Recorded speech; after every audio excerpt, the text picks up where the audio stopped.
Hello, everyone. Welcome to Voice Like a Lion podcast. I'm your host, Stephen Pemberton, and today I have with us Brynn Snyder. She is the founder of Slate, the best electric flosser on the market, featured in BuzzFeed, Allure, Men's Health, and more. Also, she co-founded her first business, a bounce house company, with her siblings at the age of 13. I don't know about you, but I definitely was not thinking about business at the age of 13. Brynn, welcome to the show. Thank you so much for having me. I'm excited to be here. And I'm excited to have you here. So, firstly, I know a little bit about your background. I know that your husband's a dentist, and so I imagine that's how you guys decided to go into Slate. But give us some background. Why did you decide? Well, okay, I see these people and their ugly teeth. Let me let me help them a little bit with creating an electric flosser. Why the electric flosser, and what was the thought process behind it? Okay, so first off, I want to help dispel dentists and hygienists don't look at you and think, oh, they have ugly teeth. When they see your teeth, if anything, they're just like, I want to help you have ideal oral health. And so that's like our goal at our product with our product is to help people love their smile and be like, yes, there's a reason to smile because my gums and my teeth look great. Our product helps your gums with inflammation and also helps keep your teeth whiter because it's disrupting that plaque and bacteria that gets discolored on your teeth.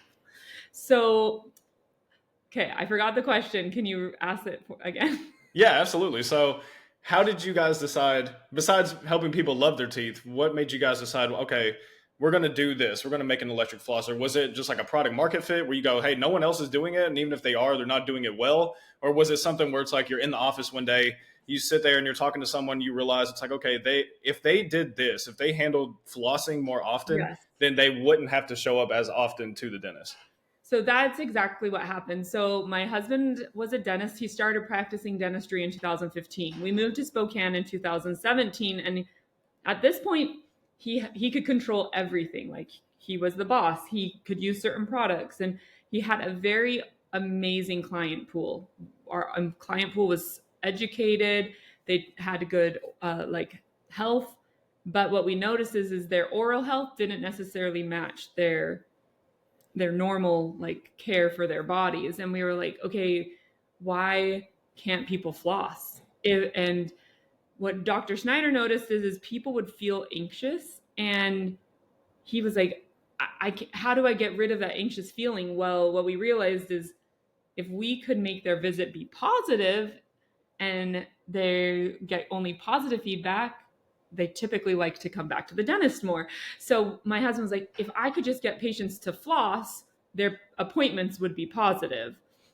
But then we noticed we would have some patients who would say, I floss every day, but you're telling me I don't floss. And so we realized is people who used floss picks were only doing one part of flossing, and that's getting out like big pieces like beef jerky or popcorn. But what we need to do is disrupt that bacteria that's around the gum line. And so Dr. Snyder was like, there must be an electric flosser out there. Like, let me check. Because we know electric toothbrushes increase the efficiency of toothbrushing almost 10x. So I'm like, okay, we know a manual toothbrush can be improved so much by that.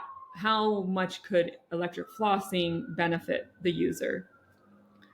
Well, what we realized is they needed to have what we call gum sweeps. So like little gum brushes that go where the gums and teeth touch and massage them. So we looked, there was no electric flosser out there. There used to be one in about 1990 called the Hummingbird, and then another one, Reach Access Flosser.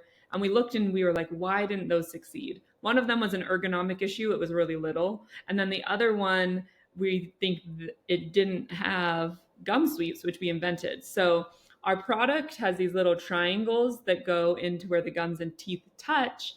And with that, our patients can immediately see a result at their next appointment. And most of the time, when we go to the dentist, nothing changes between the next visits because the at-home care just isn't efficient enough. But we've seen if people put this beside their toothbrush, they floss every single day, usually multiple times. Because once you get this, that clean feeling is just so nice. You're like, oh, I want to feel that before I go to bed. But we also noticed once people disrupt the bacteria around their teeth, where does it go? It goes to their tongue. So on the back of our product is a tongue scraper. So this is the only tool you need to buy. other than your toothbrush to achieve ideal oral health. Interesting. I think that so for me, because I've had a couple of different e-commerce brands, which just kind of falls inside of that. When I've worked with different brands, I actually just had this conversation with someone yesterday, and they were trying to figure out how to get more customers and how to do it at an efficient clip. Is I was saying, well, where's the pain point that your customer would run into you at? It's like, okay, so they're using your competitors. For you guys, there wasn't any, so that makes it a little easier. But also, it's like if you can find their pain point and then intersect them there and say, hey, give them some education around this. So for me, this is a great example because I'm one of these people where it's like I'm exactly the person you just mentioned earlier. I use the little flossing picks. I actually have one. I thought I had it on the desk. I was going to hold it up. But for me, as I go, for a long time, I never flossed. And I would just like cheat the system where I would floss like hardcore right before going to the dentist. Guess what? They know. Dang.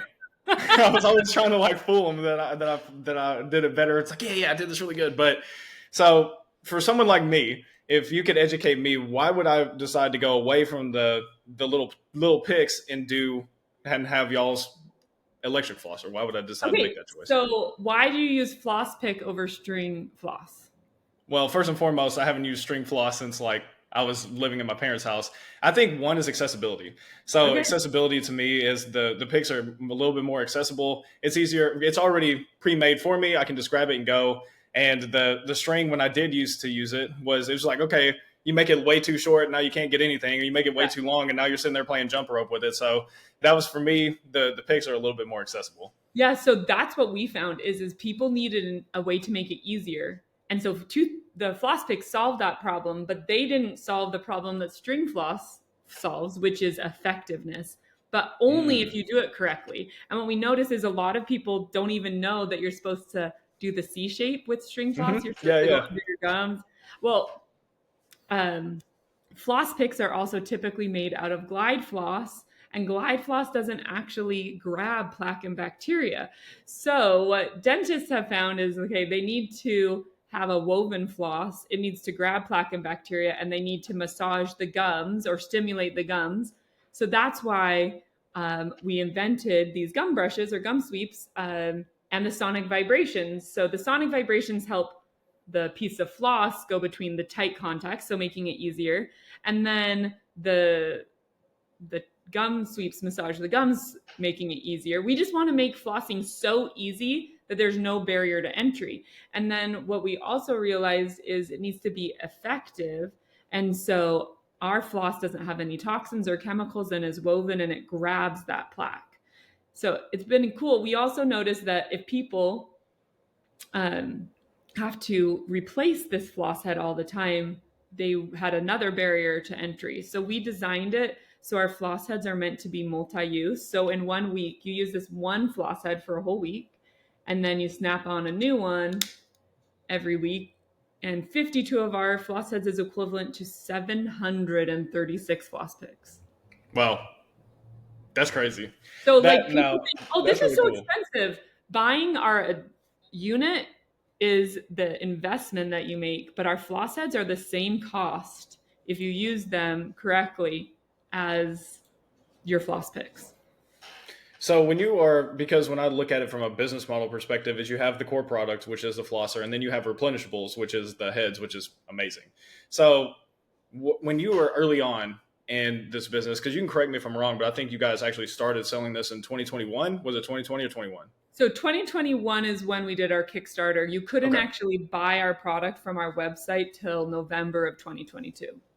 Okay. So when people started, but Kickstarter is a great place because, that's a proof of concept, right? So you're getting people to basically, it's exactly what it is. They're starting to fund you even beforehand, and then they're willing to wait on getting the product. So you knew, these people are actually interested in it. So when you were talking to people on Kickstarter, which talking just simply is you have some text up on Kickstarter, what was the thing that you found where someone was like, oh yeah, I'm willing to give you my money, no matter how long it takes for me to get this thing? Well, I think so many men wanted an easier way. Like, I think it's harder for men to floss typically because your fingers are just bigger than women's fingers, and getting like it all back there So men were like, okay, I know I want to floss. I don't want to have bad breath. I want my wife to kiss me or my girlfriend to kiss me. And she doesn't want to because my breath is gross. The only 2 reasons you get bad breath is because of bacteria in your gums or bacteria on your tongue. And so our product solves both of those. So our Kickstarter was like 60% men. And I think it was because men want to make it easier and they love tech. And so our product is tech. That's cool. So then when you guys actually launched officially with your website, did you notice that that demographic remained the same, or has it shifted over the past couple of years? So for the first 6 months, it remained the same, but then we've seen that women are typically buying now. So it's like 60% women now and 40% men. What we hypothesize is that women are buying it for their husbands. So is that the way you structure it? And I'm just asking business wise. I think it's really fascinating for me, is because what I've seen, at least in a couple of our e-commerce ventures, both of them were, at least in our terms, became decently successful. Both went over 7 figures in 12 months. Is what we noticed was, like, for the second one especially, because we did way better with analytics in the second one, was we noticed that 70% of people that bought were women, and they were usually 45 and older. We were doing home decor. But do you think it's because you're on Instagram? That's what I always ask myself. Yeah. Is it because I'm running ads on Instagram and the people on Instagram tend to be 45-year-old women? So I think that's a great conversation, because I think at least what I've seen, especially now, what has worked for us and what I've seen work with our clientele too, is it just depends on the creative. I think that, yes, 100%, that the, like, Facebook, Instagram, I think that the users are typically a little bit older, but what I have seen is that Facebook, I mean, I talked to a guy who, he was like the dev manager on creating the algorithm. And he was explaining that they've spent billions of dollars to get this thing in front of the right people based on creative, based on like some keywords in the text. So I think that it just depends on how you structure your creatives. And then also because of the way that Facebook is very similar to Google in one aspect, which is like it'll crawl wherever you're sending them. So let's say this happened. This is a real use case. There was a client of ours that he was selling high-end jewelry. Cool. But what he did was he not only ran his ad to real estate, but he also made one post about some of his rental properties, and it shut down everything. So Facebook looks at everything when you run an ad. They don't just look at the ad. So I think that especially now with how they have Vantage Plus and everything else, that the creative is the biggest thing that's going to speak to people. So that's your video, that's your pictures, and then the text is secondary. But that's what I've seen. And then you could say it's like, well, what about TikTok? TikTok seems to be a younger crowd. I could go there if I tried to shift my demographic. You could, but if you used, let's say you use creatives that were older men, older women, it's still going to speak to older men, older women. Yeah. Yeah, we definitely have personas developed, and we target our ads to those personas. So, yeah, and that's something I had someone on the podcast that they are a paid ads agency, and I was talking to them, and they were talking about like Microsoft ads, which I hadn't even heard of, and then it was like, oh, this makes sense. Microsoft does have ads, like Outlook. There's little ads in the emails, and then they were explaining LinkedIn and how those, like, typically the people who get those ads are going to be older all the time. But yeah, I mean, especially what we've seen is just depending on your creatives. And it's also really interesting. It's just something to watch for. And this is usually what we talk to when we talk to brands. It's like, if it's just watching that frequency, because it also gets really interesting. I had this happen with a Christian shoe wear brand where, because they were Christian shoe wear and they were promoting Jesus Christ and doing all these things, is the community gathered around them. And so they were liking the ads, commenting. So it's all these key indicators to Facebook, like, hey, these people are interested in buying.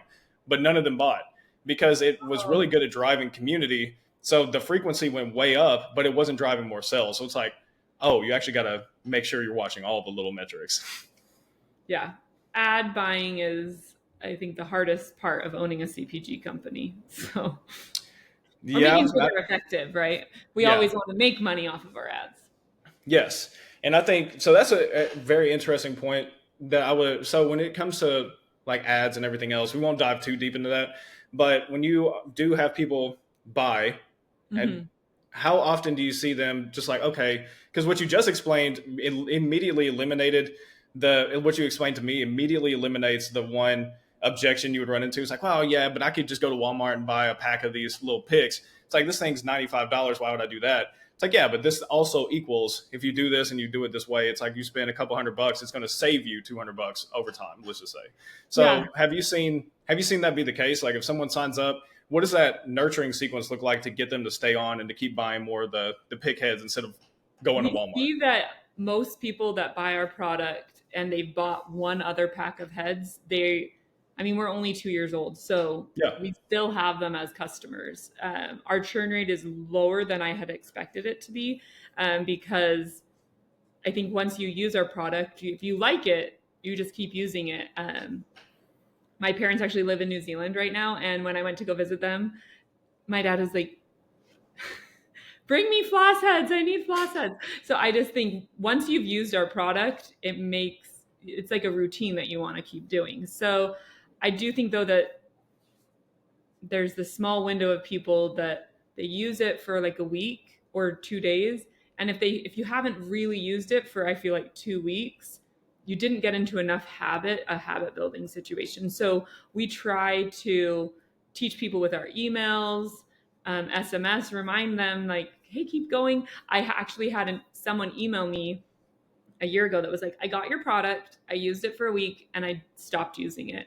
But then I was still on your email acquisition, and I was getting emails about how this is tied to our brain health and our heart health. And then you talked about gum sweeps in one of your emails, and I was like, I don't think I even used those when I started using our product. And so I think people are so used to going in and out with a floss pick that if they don't, this is a new way to floss. If they don't use the gum sweeps, they might not realize how good it is. And then she's like, I use it every day now and I love it. So I think email and SMS is a really great way to educate our customer about our product. So we really hope that people sign up for our email flows so they can continually learn about our product. And I love that. So that's something I have run into quite a bit is, so we were even talking about paid acquisition, is people will get good at the front end. So basically your top of funnel thing, but you guys are working on the whole customer journey. I think that's amazing because that was going to be a question I asked is, okay, so it's like I bought the product. It's like I use it a couple of times. Nah, I don't really want to use this thing. It just takes up too much of my time. I'm not seeing that big a difference, whatever it is. And then I start getting emails, and I love the way that you did it because I typically, and kudos to you guys, only being around a couple of years and already learning this and doing it really well. Because what I've noticed is that a lot of times is they'll just be like, hey, buy more, buy more, buy more of this thing. And it's like, but I did buy it, and that's why I'm on your list. And yet I don't use it. So why would I keep buying more of this thing? But the thing I love about how you're doing it is it's educating. Yeah. Because that's even what I was saying a little bit earlier. It's like, okay, you're educating them at the front, but then once they buy it, you're also continuously educating. Because for me, it's like that's even for me being someone who is more health conscious. And that's why I'm asking these questions about the flosser. It's like, because now it's got me thinking, it's like, okay, yeah, I might need to get one of these.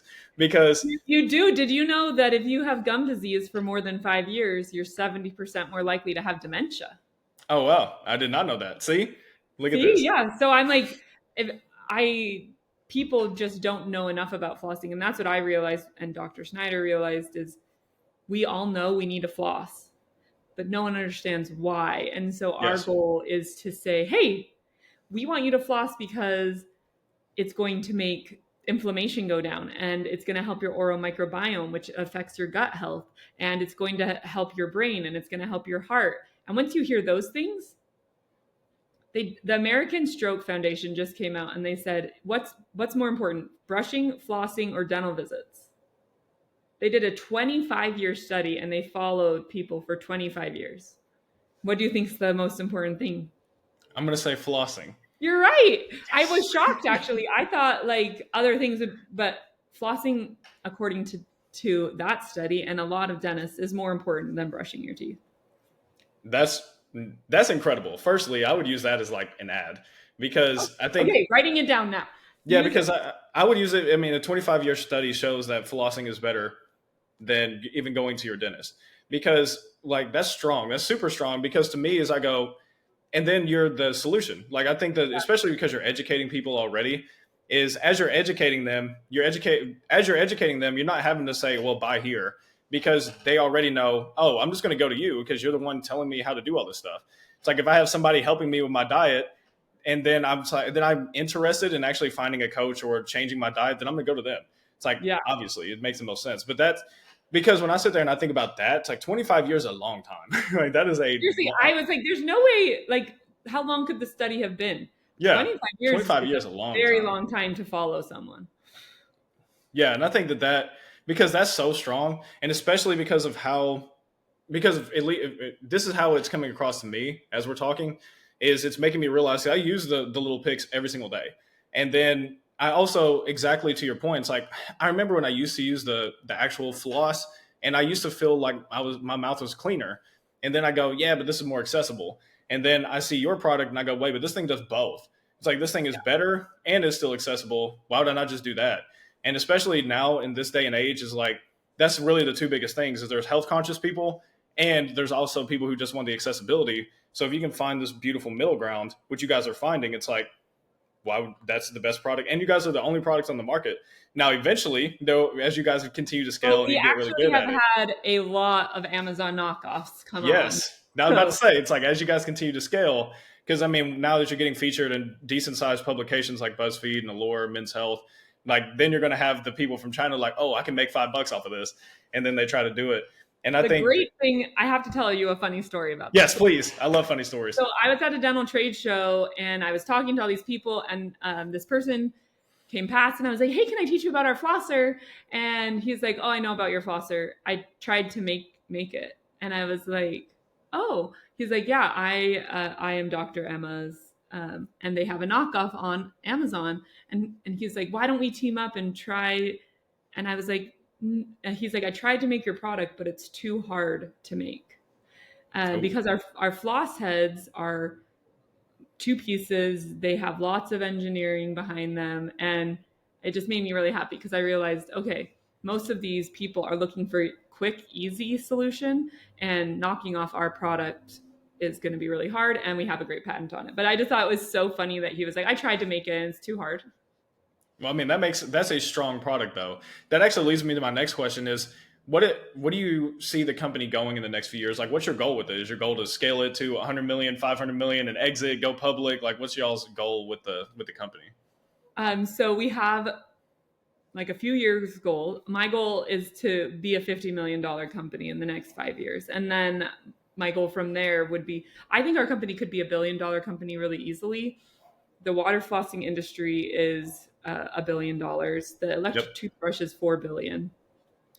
But really, it's a new product, and that takes a little bit longer sometimes to, like, if no one knows to look for an electric flosser because it didn't exist before. And so I do think that we have a little bit of education time where they're learning that. So I would say some companies can maybe ramp up a little bit faster. It's like, oh, we were a bike company or a t-shirt company or a drink company. Well, those things existed before, Yeah. but like our product didn't exist. So I'd say 5 years, I'd like to be at 50 million. And maybe it could happen faster. Who knows? Yeah.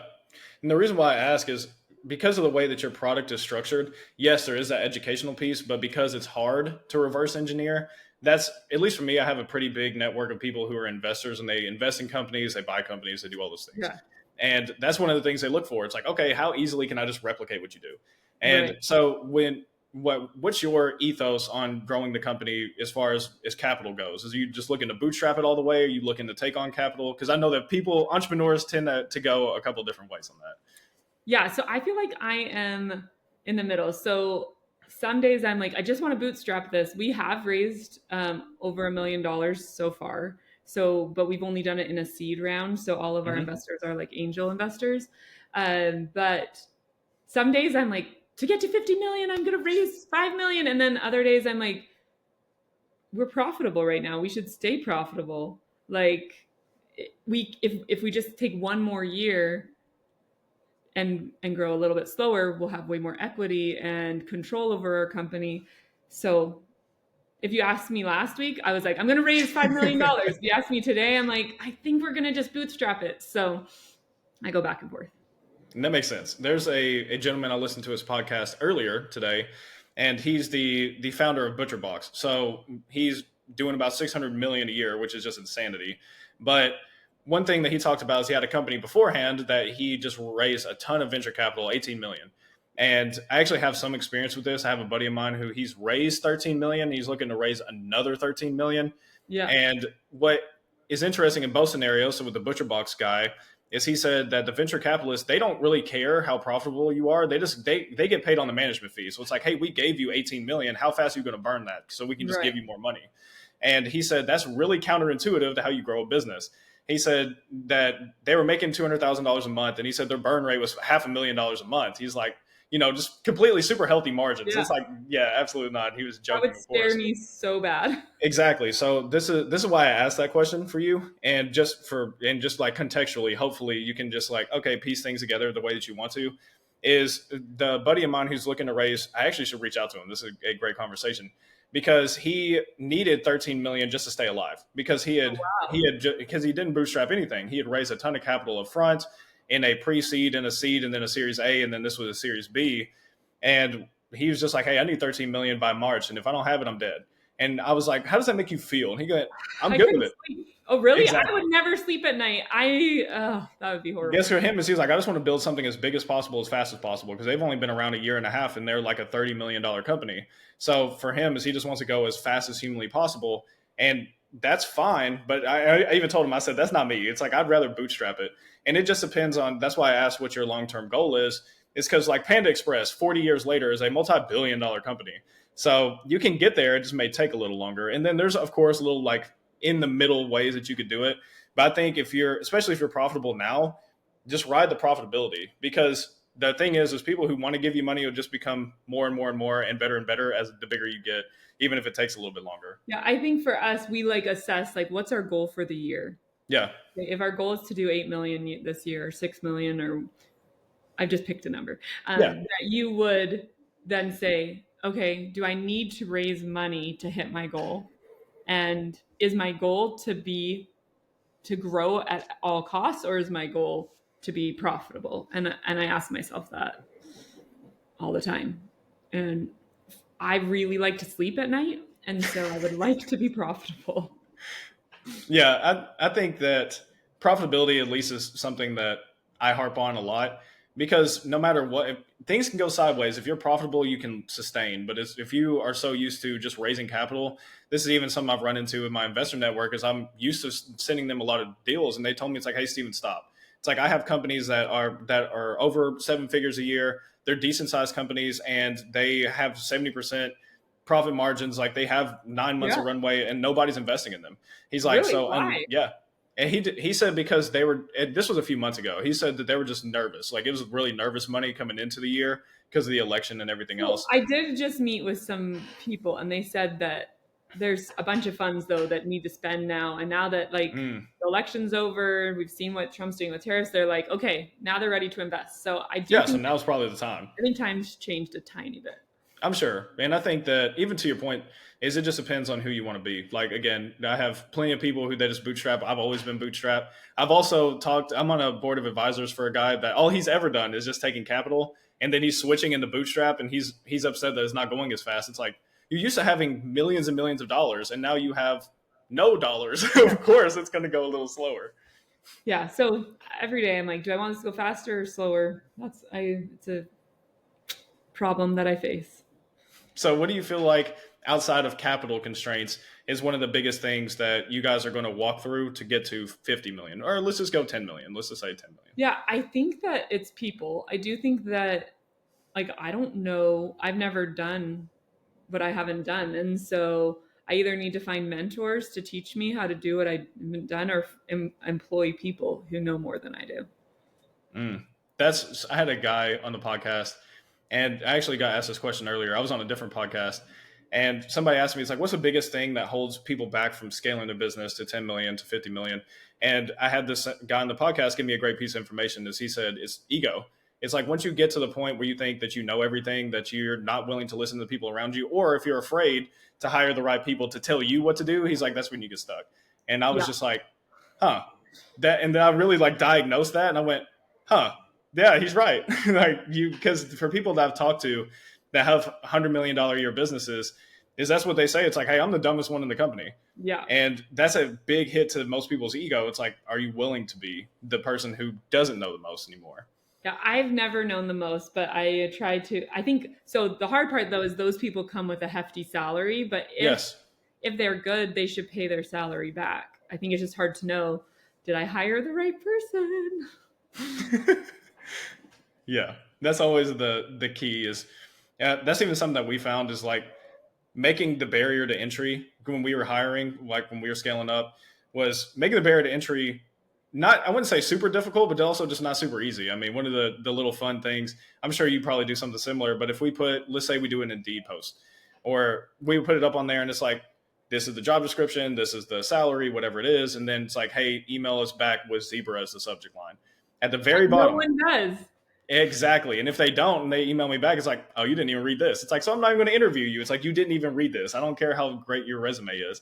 And that's like the first little barrier. And then we just have little other smaller barriers like that even in the interview process. Yeah, I've been trying to figure out if I want to do culture index because there's just lots of things there. I'm like, if you can hire the right people, you can grow really well. Yes. But I also would love to build my community. And I'm like, will someone move to Spokane, Washington?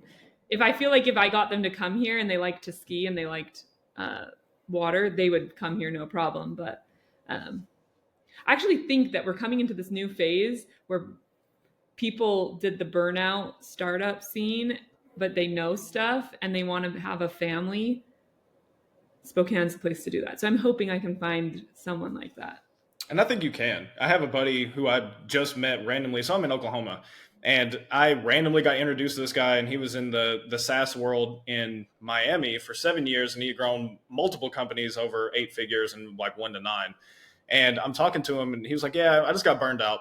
And so I moved to Tulsa, Oklahoma. It's like, you moved to, he's like, yeah, I just want a slower pace of life. And I went, interesting. And I think that you're correct.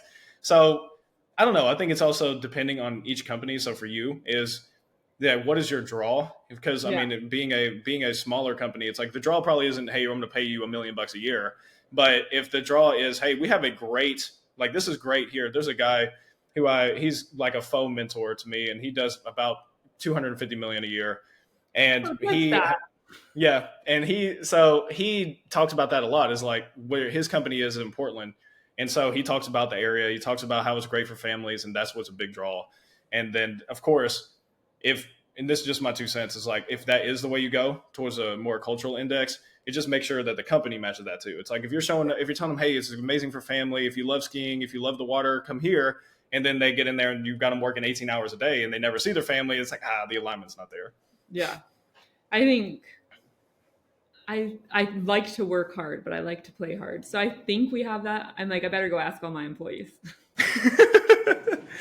That's awesome. Well, Brynn, thank you so much. I know we went a little bit over, but this was really fun. I mean, I just was able to have a great conversation with you. So where can people find your electric flosser? And I also, just real quick caveat, you have convinced me that I should go and get one of these like yesterday. So for everyone listening, go and get one of these, because you heard it here first. I don't know if it's first, but you heard it here that 25-year study shows that flossing is even better than going to your dentist. So I would highly recommend you go get it. How can people get more healthy and have better brain functionality? Yeah. So you can find us at slateflosser.com. I prefer you buy it there if you're willing to support us there. We also are on Amazon. We have a great return policy. So if you're hesitant, we can show you that it works awesome. But we're also at Slate Flosser on social. And if you wanted to find me, I'm on LinkedIn, Brynn MacLennan Snyder. And my Instagram that is public is Brynn Mac Snyder. Awesome. So just my 2 cents, support them on their website.